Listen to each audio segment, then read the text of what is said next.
ಟಿಪ್ಪು ಸುಲ್ತಾನ್ ಕುರಿತಾಗಿ ಪಾಕ್ ಸರ್ಕಾರ ಆತನನ್ನ ಮೈಸೂರು ಹುಲಿ ಎಂದು ಬಣ್ಣಿಸಿ ಟ್ವೀಟ್ ಮಾಡಿದೆ. ಚುನಾವಣಾ ಪೂರ್ವದಲ್ಲಿ ಪೋಸ್ಟ್ ಮಾಡಲಾಗಿರುವ ಈ ಟ್ವೀಟ್ ಇದೀಗ ರಾಜಕೀಯ ಪಕ್ಷಗಳ ನಡುವೆ ವಾಕ್ಸಮರಕ್ಕೆ ಕಾರಣವಾಗುವ ಸಾಧ್ಯತೆ ಹೆಚ್ಚಾಗಿದೆ.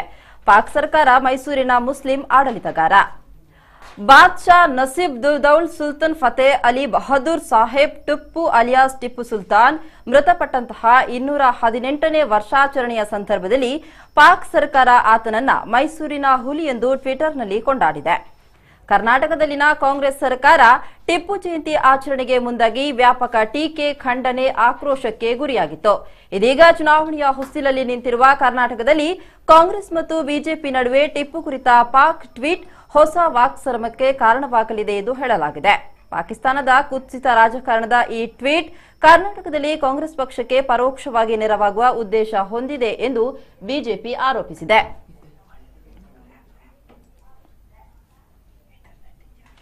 ಚುನಾವಣಾ ಪೂರ್ವದಲ್ಲಿ ಪೋಸ್ಟ್ ಮಾಡಲಾಗಿರುವಂತಹ ಈ ಒಂದು ಪಾಕಿಸ್ತಾನದ ಟ್ವೀಟ್ಗೆ ಈಗ ರಾಜಕೀಯ ಪಕ್ಷಗಳ ನಡುವೆ ಒಂದು ವಾಕ್ಸಮರಕ್ಕೆ ಕಾರಣವಾಗುವಂತ ಸಾಧ್ಯತೆ ಕೂಡ ಹೆಚ್ಚಾಗಿದೆ. ಪಾಕ್ ಸರ್ಕಾರ ಮೈಸೂರಿನ ಮುಸ್ಲಿಂ ಆಡಳಿತಗಾರ ಬಾದ್ಶಾ ನಸೀಬುದ್ದೌಲ್ ಸುಲ್ತಾನ್ ಫತೇ ಅಲಿ ಬಹದ್ದೂರ್ ಸಾಹೇಬ್ ಟಿಪ್ಪು ಅಲಿಯಾಸ್ ಟಿಪ್ಪು ಸುಲ್ತಾನ್ ಮೃತಪಟ್ಟಂತಹ 218ನೇ ವರ್ಷಾಚರಣೆಯ ಸಂದರ್ಭದಲ್ಲಿ ಪಾಕ್ ಸರ್ಕಾರ ಆತನನ್ನ ಮೈಸೂರಿನ ಹುಲಿ ಎಂದು ಟ್ವಿಟರ್ನಲ್ಲಿ ಕೊಂಡಾಡಿದೆ. ಕರ್ನಾಟಕದಲ್ಲಿನ ಕಾಂಗ್ರೆಸ್ ಸರ್ಕಾರ ಟಿಪ್ಪು ಜಯಂತಿ ಆಚರಣೆಗೆ ಮುಂದಾಗಿ ಒಂದು ವ್ಯಾಪಕ ಟೀಕೆ, ಖಂಡನೆ, ಆಕ್ರೋಶಕ್ಕೆ ಕೂಡ ಗುರಿಯಾಗಿತ್ತು.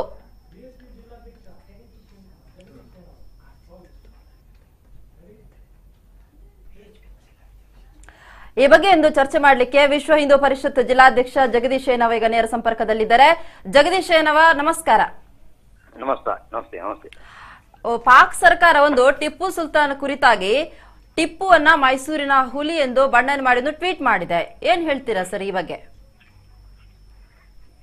ಈ ಕಾಂಗ್ರೆಸ್ನವರು ಈ ಚುನಾವಣೆ ವೇಳೆಗೆ ಯಾವ ಮಟ್ಟಕ್ಕೆ ಇಳಿತಾರೆ ಅನ್ನೋದು ಇದರಿಂದೊಂದು ಸ್ಪಷ್ಟವಾಗ್ತದೆ. ಯಾಕಂದ್ರೆ ಕರ್ನಾಟಕದ ಚುನಾವಣೆ ಈಗ ಎದುರಿರುವ ಕಾಲದಲ್ಲಿ ಈ ಮುಸ್ಲಿಮರನ್ನು ತುಷ್ಟೀಕರಣ ಮಾಡುವ ಒಂದು ಅಂಗವಾಗಿ ಈ ಟಿಪ್ಪು ಸುಲ್ತಾನ್ನನ್ನು ಒಬ್ಬ ದೊಡ್ಡ ವ್ಯಕ್ತಿ ಅಂತ ಪಾಕಿಸ್ತಾನ ಬಿಂಬಿಸ್ಲಿಕ್ಕೆ ಅದಕ್ಕೆ ವ್ಯವಸ್ಥೆ ಮಾಡ್ತಾರೆ ಅಂತ ಹೇಳಿದ್ರೆ ಇವರ ಮಾನಸಿಕ ಸ್ಥಿತಿ ಯಾವ ರೀತಿ ಇದೆ ಅಂತ ನಮ್ಗೆ ಒಂದು ಅನುಭವ ಆಗ್ತದೆ. ಯಾಕಂದ್ರೆ ಟಿಪ್ಪು ಸುಲ್ತಾನ್ ಯಾರು ಅಂತಲೇ ಪಾಕಿಸ್ತಾನದವರಿಗೆ ಗೊತ್ತಿರ್ಲಿಕ್ಕಿಲ್ಲ. ಅಂತದ್ರಲ್ಲಿ ಪಾಕಿಸ್ತಾನ ಸರ್ಕಾರವೇ ಈ ರೀತಿ ಟ್ವೀಟ್ ಮಾಡಬೇಕಾದ್ರೆ ಖಂಡಿತವಾಗಿ ಈ ಕಾಂಗ್ರೆಸ್ನವರ ದೊಡ್ಡ ಮಟ್ಟದ ಷಡ್ಯಂತ್ರ ಇದರಲ್ಲಿ ಆಗ್ತಿದೆ ಅಂತ ನನ್ನ ಅಭಿಪ್ರಾಯ. ಅಂದ್ರೆ ಒಂದು ಪಕ್ಷದ ಒಂದು ಪ್ರಚಾರ ಪಾಕಿಸ್ತಾನಕ್ಕೆ ತನಕ ಮುಟ್ಟಿದೆ ಅಂತ ಅಂತೀರಾ ಸರ್ ನೀವು? ಅಲ್ಲ, ಈ ಹಿಂದೆ ಒಮ್ಮೆ ಮಣಿಶಂಕರ್ ಅಯ್ಯರ್ ಅವರು ತಮಗೆ ಹೇಳಿದ್ದು ಗೊತ್ತಿರಬಹುದು. ಮೋದಿಯನ್ನು ಸೋಲಿಸಬೇಕಾದ್ರೆ ನೀವು ನಮ್ಮ ಕೈ ಜೋಡಿಸಬೇಕು ಎನ್ನುವ ಒಂದು ಮಾತನ್ನು ಪಾಕಿಸ್ತಾನ ಸರ್ಕಾರದ ಪ್ರತಿನಿಧಿಗಳೊಂದಿಗೆ ಇವರು ಮಣಿಶಂಕರ್ ಅಯ್ಯರ್ ಹೇಳಿದ್ದು ನಮ್ಗೆ ನೆನಪಿರಬಹುದು. ಅದರ ಮುಂದುವರಿದ ಭಾಗ ಅಂತ ಇದನ್ನು ನಾನು ಭಾವಿಸ್ತೇನೆ. ಓಕೆ, ಇದಕ್ಕಿಂತ ಮುಂಚೆ ಒಂದು ಕಾಂಗ್ರೆಸ್ ಸರ್ಕಾರ ಟಿಪ್ಪು ಜಯಂತಿ ಆಚರಣೆಗೆ ಮುಂದಾಗಿ ಒಂದು ಟೀಕೆ, ಖಂಡನೆ, ಆಕ್ರೋಶಕ್ಕೆ ಗುರಿಯಾಗಿತ್ತು. ಕೇಳ್ತಾ ಇದೆಯಾ ಜಗದೀಶ್ ಅವರೇ? ನಮ್ಮನ್ನ ವಾಯ್ಸ್ ಕೇಳ್ತಾ ಇದೆಯಾ? ಕರ್ನಾಟಕದಲ್ಲಿನಂತ ಕಾಂಗ್ರೆಸ್ ಸರ್ಕಾರ ಇದು ಮುಂಚೆ ಟಿಪ್ಪು ಜಯಂತಿ ಆಚರಣೆಯನ್ನ ಮಾಡಿಕೊಂಡು ಒಂದು ವ್ಯಾಪಕ ಟೀಕೆ, ಖಂಡನೆಗೆ ಗುರಿಯಾಗಿತ್ತು. ಅದೇ ಈ ಸಂದರ್ಭದಲ್ಲಿ ಚುನಾವಣೆ ಸಂದರ್ಭದಲ್ಲಿ ಕೂಡ ಇಂತಹ ಒಂದು ಟ್ವೀಟ್ ಬಂದಿರೋದು ಎಷ್ಟು ಸರಿ ಅಂತ?